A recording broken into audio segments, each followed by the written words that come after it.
자, 이제 그, 이 시간에 우리가 볼 것은 봅시다.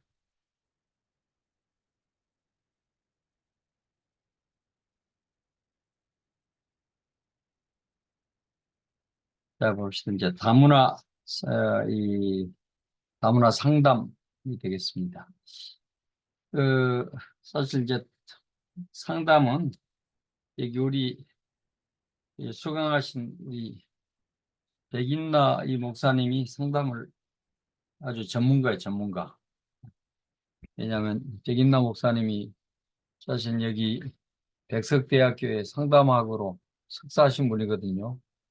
아주 잘하지만 그러나 이제 다문화 부분은 아까도 이야기했듯이 사실 우리가 조금 멘토 정도로 우리가 생각을 해서 다문화 상담을 하자. 제가 그렇게 아까 말씀을 드렸죠. 그래서 이게 막 지금 이 시간에는 무슨 상담해 가지고 상담에 대한 전반적인 이론을 갖다가 강의하는 것은 아닙니다. 이제 이것은 우리가 첫째는 이 다문화인들을 위해서 상담이 필요하다. 두 번째는 우리가 성경적인 상담은 어떤 의미가 있고 우리가 어떤 자세를 가지고 다문화인들에게 상담을 할 것인가. 이 부분이 우리가 이제 주어진 시간에 다뤄지는 그런 부분이다. 이렇게 생각을 해주시면 되겠습니다. 자, 그러면 두 가지를 보는데요. 첫째는 상담의 일반적인 이해와 그 상담의 이론들 잠깐 좀 살펴볼 거예요. 아주 깊은 이해는 여러분들께 상담학을 더 구체적으로 공부를 하셔야 되겠죠.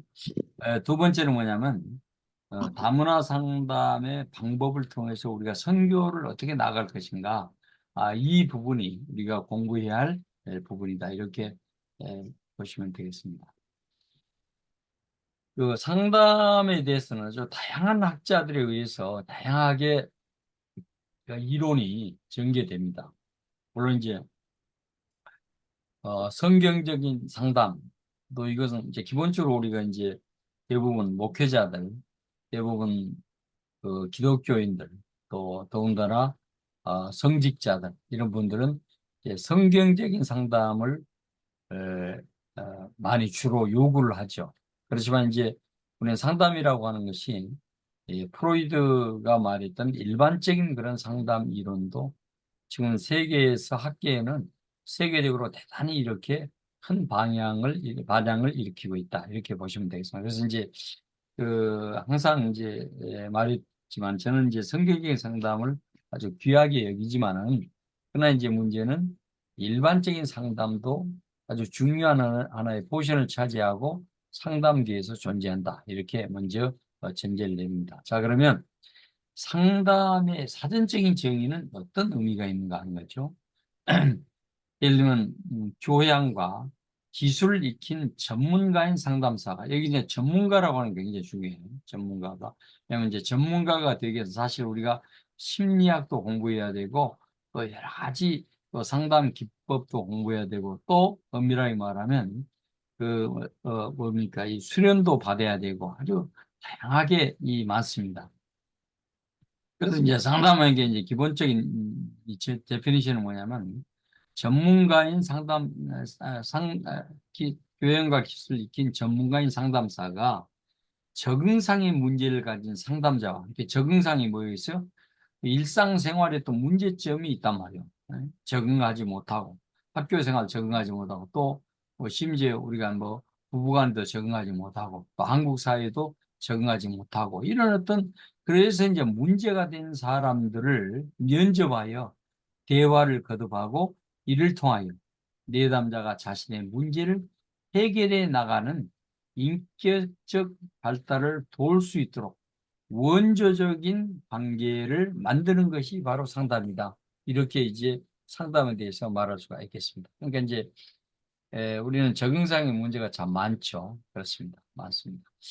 그 이제 김춘경이라고 하는 분은 상담이라고 하는 것은 도움을 필요로 하는 내담자와 도움을 주는 전문 상담사 간의 관계 형성을 통해서 내담자의 자기 이해, 또 문제 예방과 해결, 또 삶의 질을 향상을 시키는 등 바람직한 인간적 성장과 변화를 조력하는 하나의 과정이 무엇이다?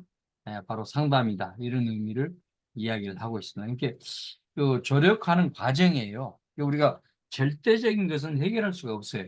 상담사가 무슨 전능하신 하나님이십니까? 그 있을 수가 없거든요. 그러나 조력을 해서 그 사람들의 적응상의 문제가 있어 문제를 해소하고 나가고 하는 것입니다.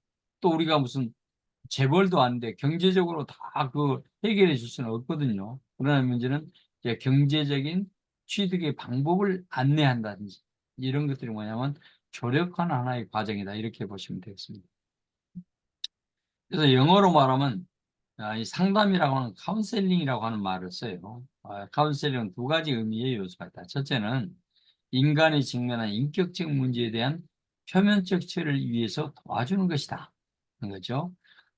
이젠 인간이 직면한 인격적인 문제, 다양한 문제들이 다 있죠. 둘째는 심리요법으로서 비교적 심층적 인격 체제를 변형시키는 것을 목적으로 하여 장기 상담을 필요로 하는 것이 바로 카운셀링이 가지고 있는 하나의 용어적인 해석이다. 이렇게 보시면 돼요. 이게 즉 말하면 단기적으로 어떤 문제가 있을 때 급박하게 해결하고 또 장기적으로는 심층적으로 아주 그 사람이 가지고 있는 문제가 요즘 이제 내적 치유를 하신 분들은 거의 다양한 문제를 끄집어내잖아요. 내가 어렸을 때 어떤 문제가 됐느냐, 그것이 해결이 안 되고 왜 지금까지 왔느냐, 그리고 해결되는 방법이 무엇이냐, 이걸 가지고 심층적으로 아주 말을 하는데 이제 아까도 제가 이야기를 했습니다만 너무 심층적으로 접근을 해버렸을 때는 다 도망간다니까 도망가요. 그래서 이제 문제는 적당한 선에서 이제는 그래서 이제 하는 이야기가 있어요. 특별히 목사님들은 뭐 일반적으로 상담을 안 할 수는 없잖아요. 그러나 너무 전문적이고 너무 깊이 들어간 부분은 전문 상담사에게 의뢰를 해버리라 그런 이야기가 있습니다. 왜냐하면 나중에는 그것이 성도들이 교회를 떠나는 것이 있기 때문에 그렇다 이렇게도 볼 수 있어요. 그 상담 이론의 첫 번째는 정신 분석을 개작하는 것이다. 이게 정신 분석을 갖다가 뭐죠? 이제 통찰력 있게 쳐다보고 그것을 분석하는 이런 요소도 있죠. 두 번째는 인간의 행동과 인격의 변형을 꾀하는 행동 이론적인 상담 기법이 상담 이론에 존재한다라고 하는 것입니다. 그래서 이제 세 번째는 뭐냐면 주로 진로 상담과 학업 상담에 관련해요.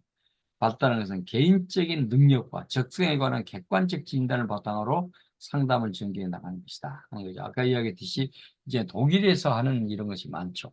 개인의 능력이 뭐가 잘한가, 또 적성이 뭐가 잘 맞는가 이런 것이 진로 상담이라든지 이런 것들이 굉장히 중요하죠. 학업 상담도 마찬가지입니다. 뭐 의사를 하면 재능도 없고 의사를 해봐야 뭐 적성에도 안 맞고 그런데 아니 너는 의사가 돼야 된다 그래가지고 막 갔다가 끼워 맞추도 나중에 뭐예요? 다른 네, 그래서 이런 요소가 존재한다라고 해서 이제 보게 되고요. 그다음에 네 번째는 뭐냐면 정서 장애를 다소한 내담자를 대상으로 해서 치료에 성공한 경험을 기초로 해서 재창된 내담자 중심의 상담 기법이 존재한다. 이렇게 볼 수가 있겠습니다. 정서 장애가 문제가 있을 때 이 정서 장애 문제를 해소해 나가는 그런 요소가 바로 이제 상담의 요소가 존재한다. 이게 보게 되겠습니다. 여기에서 이제 내담자 중심의 이제 상담 기법을 제창한 로저스라고 하는 분이 있어요.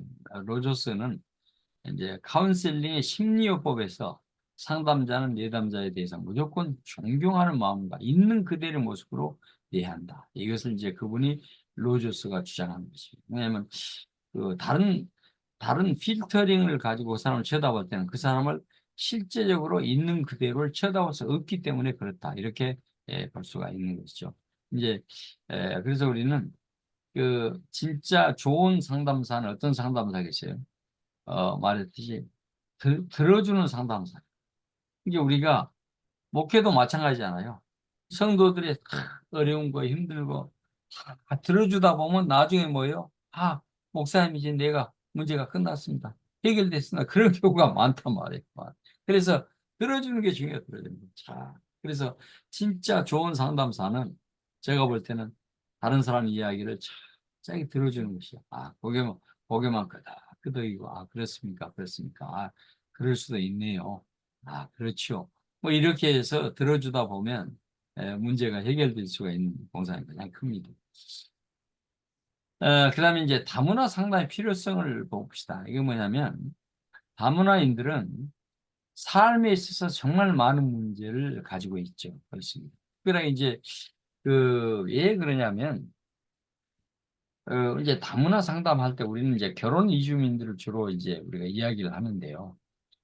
결혼 이주민이 왜 생깁니까? 뭐냐면 이제 결혼 중개업자들하고 관련돼 있어요. 결혼 중개업자들이 약 이게 예를 들면 베트남에 한 처녀를 데리고 온다 하면 그 비용이 약 한 3천만 원 정도 들어가거든요. 3천만 원 결혼 중개업에 돈 내는 것이에요. 그러면 이제 결혼 중개업은 이걸 단히 결혼을 성사시켜야 되잖아요. 그렇기 때문에 이제 과대 광고가 되고 어떤 경우는요, 뭐, 아주 그 베트남 여성들 해가지고 쫙 그 뭡니까? 그 사진, 옛날에 요즘 사진 같은 게 아마 허락이 안 될 겁니다. 옛날에는 사진을 쫙 한다는 거. 그게 뭐 사진들을 보게 되면 무비스타나 뭐 다름이 없이 그렇게 아주 그냥 아주 그 멋있고 이쁘고 그런 여자들 다 해놓는단 말이에요. 그러니까 과대 광고가 가지고 이제는 가서 이제 그게 아니었을 때 어려움도 있습니다만 하여튼 결혼 중개업자들에 의해서 결혼이 많이 돼요. 이제 이것은 기계적으로 그냥 결혼이 되는 것이야. 예를 들면 결혼이라고 하는 게 뭡니까? 결혼은 사랑이 전제되는 거잖아요. 사랑이 됐을 때 그곳에서 앞으로 어려움도 이겨나가고 문제가 있을 때 서로가 문제를 해결하려고 노력하고 근데 기계적으로 만나서 기계적으로 결혼하고 이제는 한국에 비행기 타고 와가지고 살다 보니까 정말 이것은 그 뭐죠? 문제가 많아지게 되는 거죠. 그러니까 이제 특별하게 다문화인들 결혼은 정말 문제가 많다 이렇게 볼 수가 있겠습니다. 제가 정말로 이야기했듯이 우리 그 뭐죠? 이 주말 농장에 어딥니까? 베트남에서 온 여성 같은 거는 참 행복한 거예요. 내가 볼 때는 남편도 행복해, 얼굴이 그냥 행복. 또 자녀도 아주 데리고 오는데 항상 이 여자가 자기 차를 조그만 차를 몰고 와요. 몰고 와가지고 항상 다 이제 농사 지어가지고 저녁에 이제 먹을 거 상추 뭐 이런 거 무슨 가지 이런 거 다 따가지고 저녁에 이제 가서 이제 식탁을 풍성하게 하려고 하거든. 제가 그 모습을 보면서 얼마나 감격하고 감사한지 알 수가 없어요. 아, 저 여자는 한국에 와가지고 참 행복한 가정을 이루고 있구나. 이것은 이제 생각이 되는 것입니다. 근데 이제 대부분의 어떤 다문화인들은 뭐 그런 삶을 사실 못 살고 있는 거예요. 그래서 보니까 이제 우리는 상담의 필요성이 있어지게 되는 거죠. 또 상담 필요성 가운데는 분노의 마음을 치료해줘야 할 요소가 있다 하는 거죠. 분노하는 거죠. 특별히 욕구 자제에서 오는 분노. 둘째는 자존감에서 낮은 데서 오는 분노. 또 두려움에서 오는 분노. 또 수치심에서 오는 분노. 이것이 에, 분노들이 많다. 이게 참 이것은 누구나 이제 상담을 해보면 이런 요소가 있는 거죠. 근데 분노에서 추동 이론이라고 하는 이론이 있습니다. 이것은 첫째는 뭐냐면 좌절로 인해 공격력과 유발되면 많은 에너지가 활성해서 공격 대상을 찾게 된다. 이게 이제 프로이드의 어떤 추동 이론이에요. 이건 좀 전문적인 그런 개념입니다. 둘째는 공격 에너지를 발산하면 공격성이 감소된다는 가정으로 정화 가설이 있다. 그래서 이제 이 두 가설이 프로이드에 의해서 나온 거죠. 추동 이론이라고 하는 게 여러분들 이제 상담학 책에 보면 아주 자세하게 기술되어 있는 것이 이제는 보게 됩니다. 그래서 이제 결과적으로는 문제는 뭐냐면 어떤 좌절이고 욕구가 있고 이랬을 때 뭐냐면 공격 대상이 누군가 대상을 찾고 그 대상에 대해서 뭐죠 공격을 해야 되고 뭐 이런 것들이 그 심리적으로 나오고 이러다 보면 사실은 어 공격 대상을 찾다 보니까 이 공격 대상 공격을 남편이 될 수 있고 직장 동료가 될 수 있고 때로는 이것이 자녀일 수도 있고 이랬을 때는 상대방과의 어떤 갈등과 그리고 자기 자신이 해결되지 못한 이런 공격성으로 인하여 아주 자기 자신을 아주 파멸로 몰고 가게 되고 그런 현상도 우리가 많이 있다 이렇게 보시면 되겠습니다. 다양한 사회 간에 보편적으로 공통적인 것도 있지만 그 사회만의 독특한 기준이나 규범, 또 관습들이 있기 마련이죠. 이러한 부분들이 서로 다른 문화마다 서로 다른 내용의 인지적 평가 체계들을 구성하고 이를 분노의 원인과 표현 방식의 중요한 변수가 될 수 있다. 그래서 이제 이게 뭐예요? 사회가 달라요. 다릅니다. 우리 한국 사회가요. 굉장히 좀, 뭐, 우리가 온정주의도 있고 그렇지만요. 굉장히 또 한국 사회는 독특한 것이 있잖아요. 있습니다. 자, 그러면 큰 세 번째. 다문화 상담의 기본 전제들이 있는데 전제를 살펴보자. 첫째는 다문화 상담의 기본 전제는 다문화 상담 이론은 전통적인 이론들을 대체하려고 하지 않는다. 이게 이제 다문화 상담 이론이라고 해서 특별하게 뭐 어떤 뭐 가지고 물론 이제 어떤 문화적인 요인이 다르고 언어적인 요인이 다르고 그럴 수는 있겠죠. 그러나 상담 자체 이론은 전통 이론과 이제는 다르지 않다 이런 말이에요. 이게 이제 박예리 교수님이 다문화 상담론에 써놓은 것을 제가 이제 포테이션 했는데요. 둘째는 다문화 상담은 문화적 상대주의 원리에 기반을 둔다. 그렇습니다. 문화가 다르죠. 문화적 상대주의 원리가 있습니다. 이게 문화가 상대주의라고 하는 말은 뭐예요? 그 문화는 문화대로 나름대로 의미도 있고 또 좋은 점도 있고 또 나쁜 점도 있고 그런 문화는 그 문화의 독특성을 가지고 있다. 이 말이 문화의 원리예요. 그러니까 이제 문화적 절대성을 문화적 그 상대주의에 상대로 적용해 버리면 안 되는 거죠. 문화적 절대주의는 뭡니까? 자민족 우월주의라고 그러거든요. 그것은 내 민족이 가지고 있는 문화만 절대적이다. 이렇게 해서 자민족 우월주의. 그 자민족 우월주의로 이 상담에 다 적용해 버리면요. 모든 것들이 틀릴 수밖에 없어요. 그 사람이 말하고 생각하고 느끼고 본 모든 현상들이 다 잘못되어 있고 틀릴 수밖에 없고 그런 것이죠. 그러나 문화적 상대주의를 적용하면 오케이. 당신이 생각하는 것이 일리가 있다. 이 관점에서 사람을 대화하고 상대방 이제 뭡니까? 이 상담을 이끌어내게 되는 것이죠. 또 셋째는 다문화 상담 심리 영적 관점을 둔다 하는 것이죠. 굉장히 중요합니다. 이 영적 관점이 있는 것이죠. 특별히 소속 신앙을 가졌다든지 저번에 이야기했잖아요. 무슨 도교를 가졌다든지 힌두교를 가졌다든지 그러면 다 그것이 영적인 문제와 관련이 되는 것입니다. 그러니까 우리가 사실은 기독교 상담이라고 하는 궁극적으로는 예수 그리스도의 복음, 영적으로 그 문제를 해결해 주는 거잖아요. 그러니까 기독교 상담이 아주 최선이고 또 아주 중요한 의미가 있고 사실 또 궁극적으로 영적으로 해결되면 대부분의 모든 문제는 해결되잖아요. 그런 의미에서 기독교 상담이 중요하다. 그런 것을 이야기했습니다. 또 넷째는 다문화 상담 이론과 실제와 연구에서 하나의 관점을 선택할 것이 아니라 모두 선택을 한다 하는 것이죠.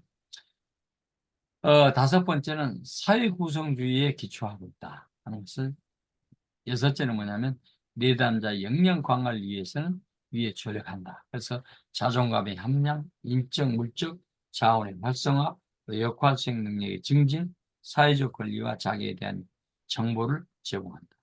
일곱 번째는 다문화 상담 내담자를 둘러싼 지원체계 관계막을 포함해서 공동체의 참여와 지원 확대에 조력을 낼 필요로 한다. 이렇게 보면 되겠습니다. 이게 기본 전제들이라고 하는 거죠.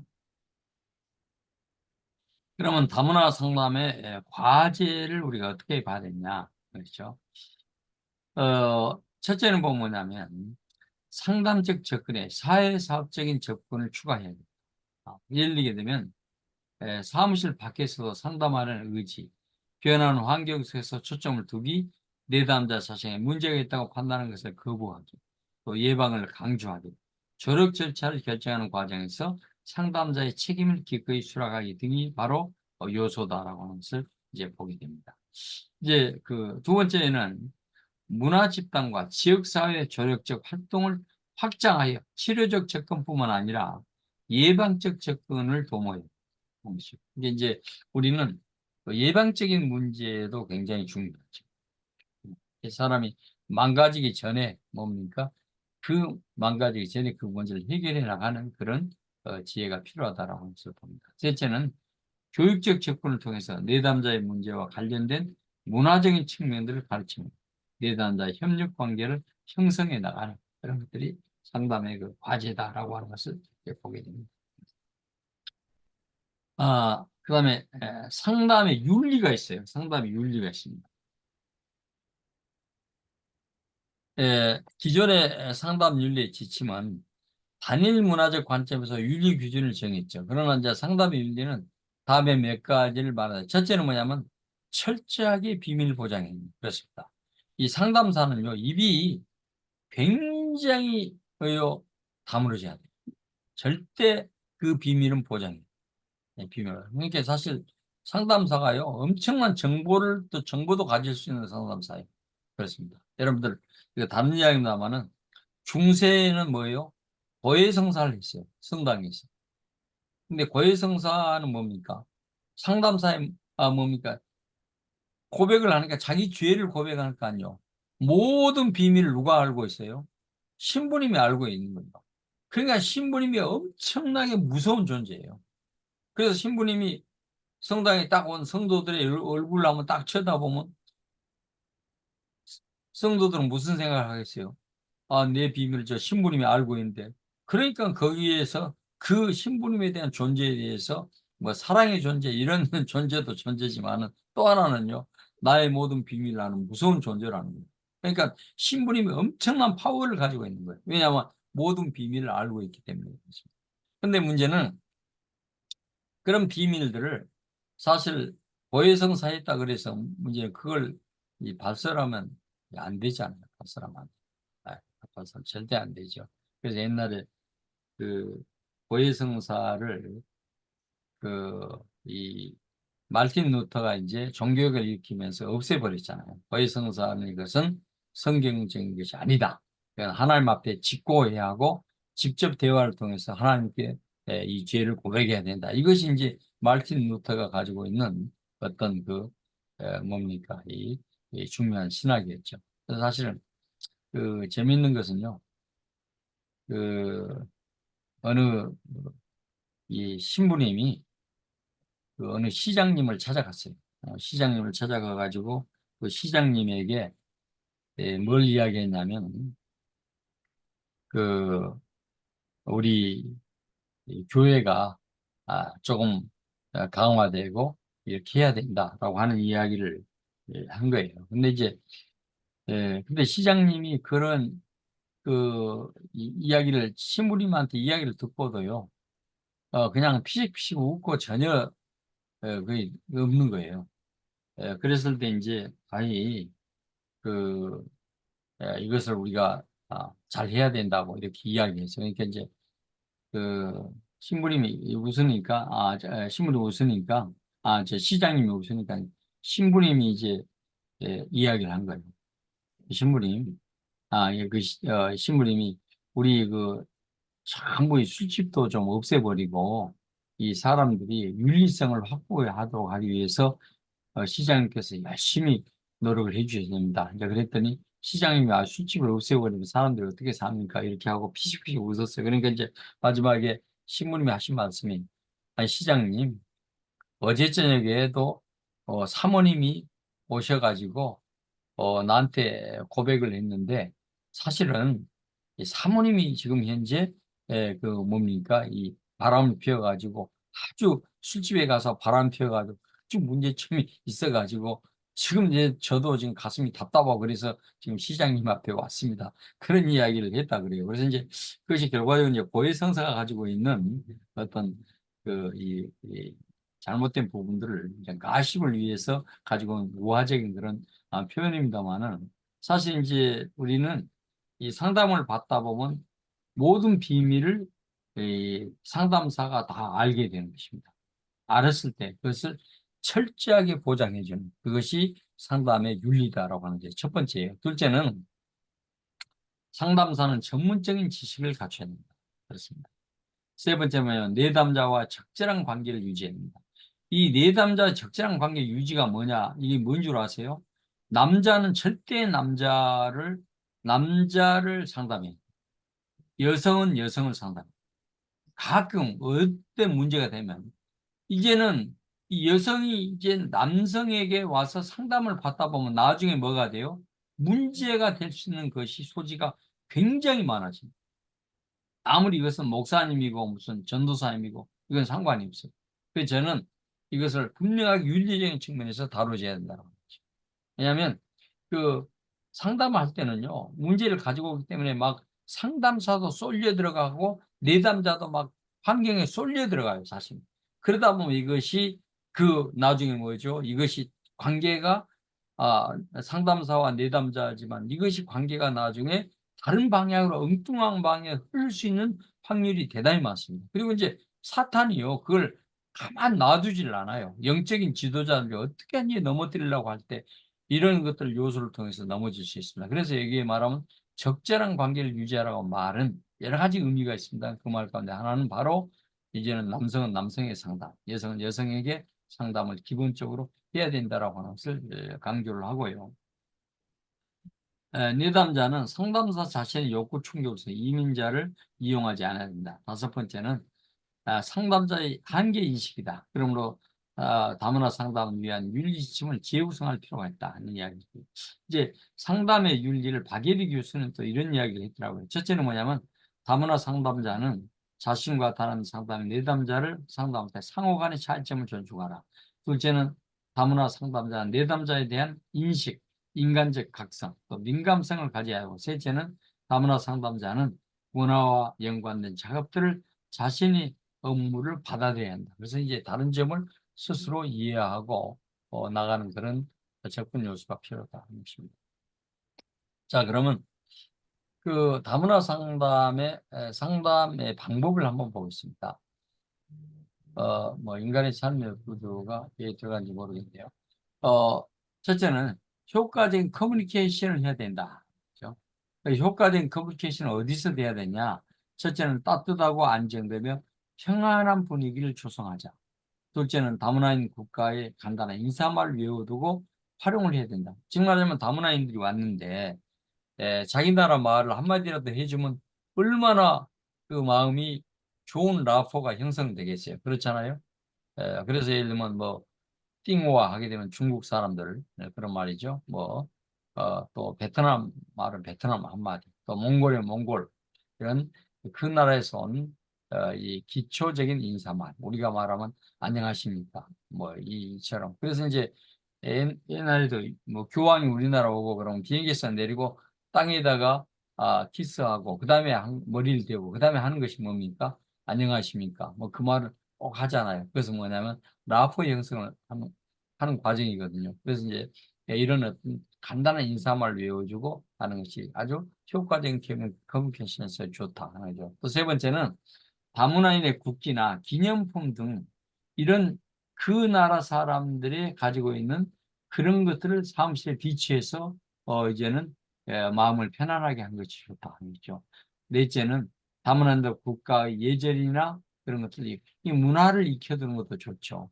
그래서 이제는 또 다섯째는 다문화 개인과 자구의 장점과 성공, 또 즐거웠던 추억들을 물어보고 칭찬하고 격려해 주면서 이제는 뭡니까 이걸 에, 에, 에, 대화를 시작하는 것이 커뮤니케이션을 위해서 좋고요.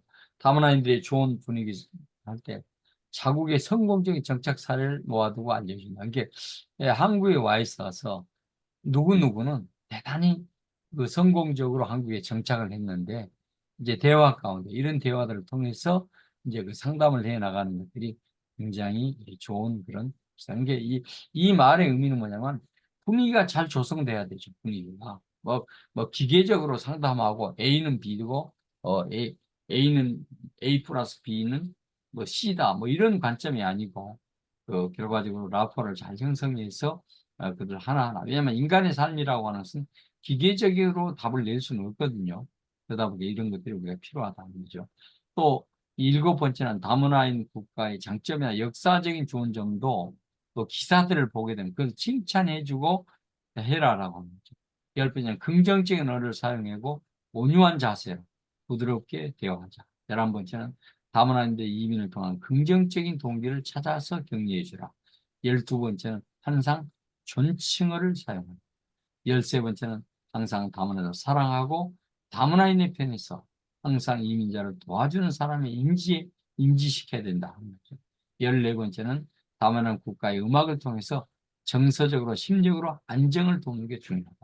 15번째는 다문화 내 자국의 말에 대한 그림이 있으므로 자국의 책이나 좀 글들을 보게 하는 것도 중요합니다.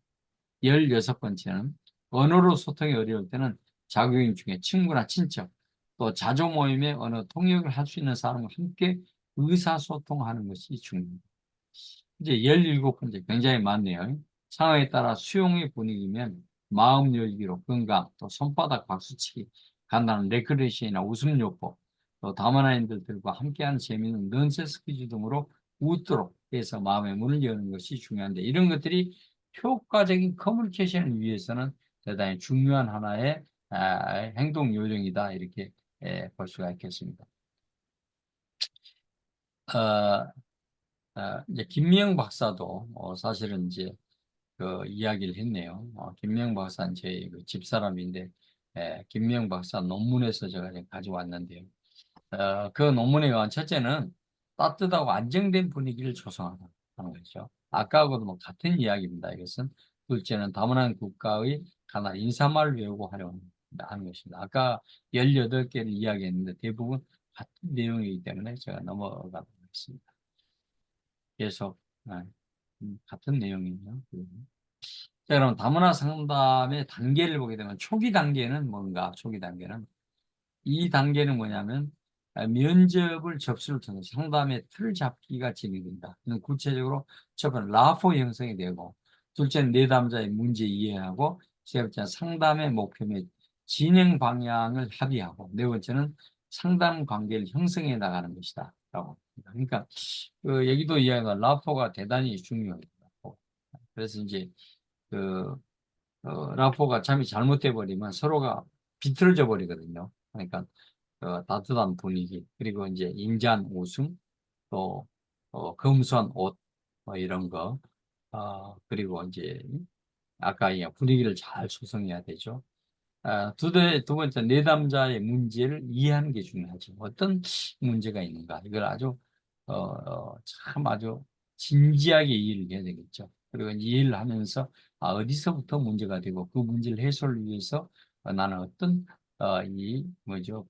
방향으로 상담을 진행해야 되겠다. 그래서 이제 상담은 회기가 있잖아요. 보통 뭐 10회기 하면 10번 만남의 과정이 다 있는 거예요. 그러니까 한 과정이 맞춰졌을 때는 다음 과정을 진행하면서 첫 번 과정이 맞춰지는 과정 가운데 어느 문제가 어떻게 해소되는가, 이것을 딱 점검하고 넘어가고 이렇게 해서 하는데, 이런 것들이 다 상담의 진행 과정 가운데 있는 중요한 요소다, 이렇게 보시면 되겠습니다. 그다음에 중기 단계에서는 이제 문제 해결을 해 나가는 거죠. 첫째는 내담자 문제를 탐색과 내담자를 자각시키고 피드백을 갖도록 도와주고, 이제 결과적으로 상담의 목표를 달성하기 위해서 이제 결과적으로 어떻게 이제는 행동이 변화되고 생각이 변화되고, 그리고 이제 그 상담의 목표를 가기 위해서 지금 이 상태는 어느 상태에 와 있는가, 이런 것들을 이제 점검한 단계가 중기 단계가 되겠습니다. 자, 후기 단계는 종결 단계죠. 그래서 이제 성과를 다지는 단계란 말이에요. 그래서 이제 어떤 그 결과물이 어떻게 이제 나오고 한다. 이것은 이제 후기 단계에서는 이제 찾아내 가지고 문제를 해결하는 그런 단계다, 이렇게 보는데, 가끔 이제 그 우리 최강년 교수라고 한 세대의 상담원 교수가 있는데, 저희 옆방이 세미나실이에요. 그래서 그 세미나실에서 상담을 하는 거 보면 가끔 마지막에는 막 통곡을 하고 울고 막 그런 면을 보더라고요. 그때 이제 뭐 어떤 의미에서는 심리적으로 상담이 성공했다, 그런 말로도 표현하는 그런 면을 또 봤습니다. 자, 큰 세 번째 보면 상담사의 역량은 어떤 역량을 가져야 될 것인가 하는 거죠. 다문화 상담을 위해서는 내국인들을 상대하는 것과는 다른 요소들이 분명히 상존하고 있다. 따라서 상담자는 내담자인 다문화인들 상대하기 위해서 어떤 역량을 갖춰야 되는가? 이게 매우 중요하죠. 아, 이베이라고 하는 사람이 있는데요. 이 사람은 다문화 상담 역량은 지식, 기술, 인식으로 구분을 했는데, 문화적으로는 다른 내담자의 세계관을 이해한다 하는 지식이 필요한데, 인종이나 종교, 장애 혹은 비장애에 대해 지속적인 학습이 이루어져야 한다, 이렇게 이야기를 하고 있습니다. 여기 이제 왜냐하면 내담자의 세계관을 대단히 중요한 어떤 그 지식의 역량으로 이제는 이야기를 하고 있는 것을 보게 됩니다. 그래서 이제 그렇게 되고 또 gems라고 하는 거는 다문화 척도 캘리포니아에서 뭡니까 이 사용하는 다문화 척도 이것을 이제 활용을 해서 다문화 상담자 역량을 이제 평가 도구로 활용을 해서 이것을 해 나가는. 근데 이제 그 다문화 척도도 있습니다만 우리가 상담을 해보다 보면 일종의 어떤 설문지 같은 것이 존재합니다. 그래서 어느 부분에 어떻게 상담을 해야 되겠다라고 하는 것이 상담사가 이제 하나의 그 측정할 수 있는 측정 도구 같은 것이 있거든요. 이런 도구들을 잘 활용해서 제를 해야 된다라고 하는 것이고요. 자, 결국 이제 다문화 상담을 위한 역량은 문화의 벽을 넘은 다문화인들이 문화를 상호 이해하는 마음이 먼저 선행되어야 된다 그렇습니다. 아까도 그뭐 김미영 교수도 그러고 다 이야기를 하잖아요. 이게 문화적인 이해가 중요해요. 문화의 가장 깊은 곳에 뭐가 들어있다 그랬습니까? 세계관이 들어있어요. 그러니까 세계관을 우리가 분명하게 짚고 넘어가야 되는 것이. 그래야 그 세계관을 통해서 이 사람이 가지고 있는 문제를 우리가 정확하게 뭡니까? 파악할 수 있는 그런 파악할 수 있는 역량이 도출되게 나온다라고 봤을 때 우리는 문화를 봐야 되고 문화 속에는 세계관을 봐야 된다라고 하는 것을 보게 됩니다. 그러면 이제 다문화인들 위한 선교 상담을 보도록 하겠습니다. 다문화를 위한 선교 상담에서는 성경적인 상담이 뒷받침이 됩니다. 왜냐하면 성경적인 상담은 뭐냐? 죄인인 인간이 하나님의 복음으로 치유될 수 있다는 결론에 다다르기 때문에. 그러니까 인간은 다 죄인이죠. 토탈 디프라비티잖아요. 그래서 이 모든 사람은 다 죄를 지어서 하나님의 영광이 이룰 수 없다. 이것이 인간이에요. 근데 중요한 것은 인간이 죄를 해결해 줄 수 있는 분이 예수 그리스도란 말이에요. 그래서 인간이 그 죄를 해결하면 다른 문제는 스스로 풀릴 수밖에 없다. 그래서 결과적으로는 성경적 상담만이 궁극적으로 인간의 모든 문제를 해결해 줄 수 있다라고 하는 이 말씀이 성립된다. 이렇게 우리는 볼 수가 있겠습니다. 그래서 이제 성경은 이제 하나님의 뭐요? 말씀으로 되어 있는 거죠. 하나님께서 주신 우리에게 주신 말씀이 곧 성경이잖아요. 근데 하나님의 말씀인 성경은 뭐라고 그랬습니까? 바르게 교훈과 책망과 바르게 우리 바르게 함과 의로 교육하기 아주 유익하다. 라고 하는 것이 바로 성경이 가지고 있는 요소잖아요. 그래서 우리는 성경적 이 상담이라고 해서 성경의 모든 인간들을 문제를 해결할 수 있다라고 하는 이 전제 속에서 우리가 성경을 통해서 성경의 진리를 통해서 상담을 하고 상담의 결과를 도출해내는 것이 바로 성경적인 상담이다. 이렇게 볼 수 있죠. 여기 나와 있는 제이 아담스라고 하는 사람은 성경적 상담은 성경에서 상담의 동기를 찾고 성경을 그 전제 조건으로 삼고 성경의 목표를 그 뼈대로 삼아서 성경이 주는 모델로 주어지고 명령받는 원리의 실천에 따라서 조직적으로 그 사람을 발전시켜 나가는 것이 바로 성경적인 상담이다. 이렇게 이야기를 한 것을 보게 됩니다. 사실 이 말씀이 아주 저도 100% 동의한다. 이렇게 볼 수 있습니다. 그럼 성경적인 상담의 모델을 제가 몇 개 이제 여기다가 이제 쭉 써놨습니다. 써놨는데 한번 보게 되면요. 가장 이제 이 보면 성경적 상담은 세 가지 모델이 있다. 세 가지 모델. 하나는 아담스의 지혜 습관화 모델이 있고요. 외인에게 8가지의 어떤 요소가 있고 트립의 4단계가 있습니다. 그러니까 이제 상담의 모델이에요. 그러니까 이제 첫째 모델은 아담스는 뭐냐 하면 첫째는 경청하라고 합니다.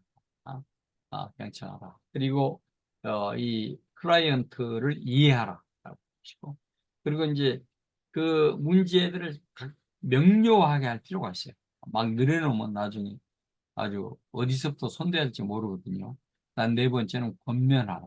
그래서 이제 문제를 해결하고 그 해결한 문제를 습관화하는데 이 상담에 중요한 요소가 있다. 이 4가지 모델을 아담스의 제 습관화 이론에서 우리에게 주고 있습니다. 그다음 외인 내기 8가지인데요. 관계를 수립하고 소망을 심어주고 그다음에 자료를 수집하고 자료를 분석하고 가르치고 권고하고 실행하게 하고 일체화해 나가는 그런 것이 바로 외인 내기 말한 8가지의 모델. 그다음 이제 트립이 말한 4가지는 아주 간단하면서 의미가 있어요. 사랑하라. 그다음에 알라. 그다음에 스피크 말하라. 그리고 행동하라. 이 4가지의 어떤 모델 요소가 상담의 요소가 전제된다. 이렇게 볼 수 있습니다. 자, 그럼 이걸 좀 더 구체적으로 보면 이제 아담스가 말한 제습관화인데 이 아담스라는 유명한 이 뭡니까? 이 상담가이죠. 아담스는 1966년에 상담가 훈련을 위해서 기독교 상담교육센터를 이 사람이 설립을 했습니다.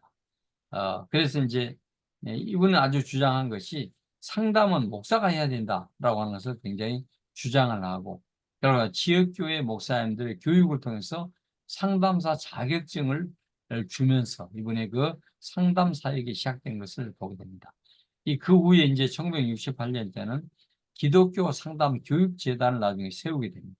그리고 이제 이 재단은 4가지의 목표를 가지고 있었어요. 첫째는 뭐냐면 결혼 전 상담과 결혼 생활의 어려움에 대한 교회가 할 수 있는 목회 상담을 제공해야 됩니다. 둘째는 상담사 사역자의 훈련을 시켜야 됩니다. 셋째는 다양한 출판을 해야 됩니다. 넷째는 노인들과 입원 환자들 위한 시설 운영이 있어줘야 된다. 해가지고 이 아담스가 이제 이런 어떤 이 기독교 상담 교육 재단이 주장을 하고 이렇게 나가는데 점점 이제 발전을 하게 됩니다. 그래서 이제 1977년에는 목회 실습 저널이라고 하는 이 잡지를 이제 창간하게 되고 또 1992년에는 뭘 했냐면 성경적 상담 저널을 예전은 뭡니까? 저널이 또 뭡니까? 이, 만들어지는 거죠. 만들어지고 그다음에 이제 이 성경의 상담을 원하는 상담자의 필요를 공급해 주었는데 결국 아담스는 성경적 상담의 시원이 되는 권면적 상담의 이론을 후진들에게 남겼다라고 하는 것을 이제 말을 하고 아까 제가 이야기했듯이 이제 4가지 경청하라, 이해하라, 명료하라, 권면하라. 바로 이런 어떤 상담의 중요한 하나의 모델을 우리 속에 주었던 그런 이론을 보게 됩니다. 외인 4개 8가지. 아까 제가 설명했죠. 트립의 4가지. 뭐냐면 트립은 성경에서 한다는 모델 방법. 트립은 치유와 회복의 동반자에서 4단계를 모델을 제시했죠. 그래서 결과적으로 이는 뭘 하냐면 이는 주 예수 그리스도의 모범을 따르는 것이 결과적으로 상담사가 해야 할 일이다. 또 상담사가 가져야 할 그런 기본 전제다라고 하는 거죠. 그래서 사랑하고 알고 말하고 행동하는 것이 아주 이 트립이 말하는 4단계의 중요한 원리다 하는 것을 보게 됩니다. 그리고 이제 이 트립이 말하는 4단계는 사랑에서 무엇을 사랑할 것인가 하는 것을 이제 여기다 적어놨어요. 예를 들면 사랑은 하나님은 인간 사랑의 법칙이다 하는 것을 말했고 그분이 바로 성육신을 통해서 우리에게 사랑을 주셨다. 그렇죠. 두 번째 안다라고 하는 것은 한 사람이 가지고 있는 삶의 비전, 또 가치와 세계관을 안다는 것이 중요한데 굉장히 중요한 것이죠. 그래서 우리가 세계관이 얼마나 중요한 것은 여러분들에게 제가 강의를 했거든요. 그 다음에 이제 말하라고 하는 것은 사랑 안에서 진리를 말하라라고 말씀을 하고 있는 것을 보게 됩니다. 그리고 마지막에 이것은 행동하라라고 doing하라고 하죠. 그동안 배운 내용을 가지고 변화된 삶을 통해서 행동하는 법을 적용하고 나아가도록 해야 합니다. 그러니까 아무리 상담을 받아도 행동하지 않고 가만히 있으면 그건 상담 받으러만 하잖아요. 그래서 행동하게 반드시 만들어야겠다고 하는 것을 보게 됩니다. 또 하나 이제 우리가 마지막으로 진짜 연구하고 알아야 할 것이 영적 상담이 굉장히 필요합니다. 영적 상담. 그래서 이제 영적 상담의 대가이신 닐 앤더슨을 우리가 한번 쳐다보자라고 하죠. 왜냐하면 닐 앤더슨은 인간이 겪은 다양한 문제를 중심에서는 영적 문제와 신체적 문제로 구분해야 된다. 그래서 이제 문제는 신체적 문제는 의사를 찾아가서 권유하고 있고 비통함, 죄책감, 수치와 같은 문제는 영적인 문제에 속한 문제다. 그래서 이제는 궁극적으로 인간이 영적인 문제를 해결할 때 진정한 문제가 해결된다. 이것이 이제는 그닐 앤더슨이 주장한 그런 어떤 영적 상담의 중요한 요소다. 이렇게 보시면 되겠습니다. 왜냐하면 대부분 이제 사람들이 가지고 있는 어떤 문제는 현상적인 문제가 많아요. 신체적인 문제가 많고. 그런데 이제 실제로 이제 상담을 해보면 영적인 문제들이 굉장히 많거든요. 이렇게 예를 들면 잘못된 영이 그 사람을 속박하고 있을 때 결과는 뻔하단 말이에요. 예를 들면 우리가 알다시피 뉴에이지 문제라든지 어떤 신비주의 문제라든지 또 어떤 그런 도교 사상에 가지고 있는 이런 어떤 문제들에 접목돼 있고 생각하고 있을 때는 결과적으로 영적인 문제로 받고 치유를 해야 될 필요성이 존재한다라고 하는 것을 이제 보게 됩니다. 그래서 이제 닐 앤더슨의 그 책이 나는 자유해야 합니다. 꼭 책을 한번 읽어보시고요. 이분이 가지고 주장하고 있는 것이 무엇이라면 굉장히 우리가 많이 예, 보면 볼수록 좋은 이론들이 닐 앤더슨의 그 영적 상담책에 많이 들어있다. 이렇게 제가 추천을 하고 싶습니다. 이제 결론을 보겠는데 예수님은 최고의 상담가이다 그랬습니다. 그리고 우리에게 뭐예요?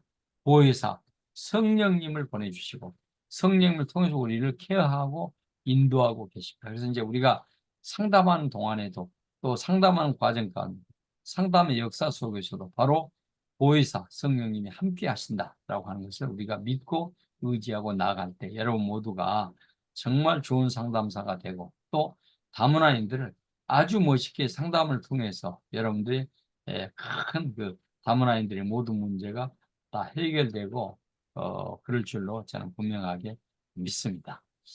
여기까지 하고 모든 강의를 제가 마치도록 하겠습니다.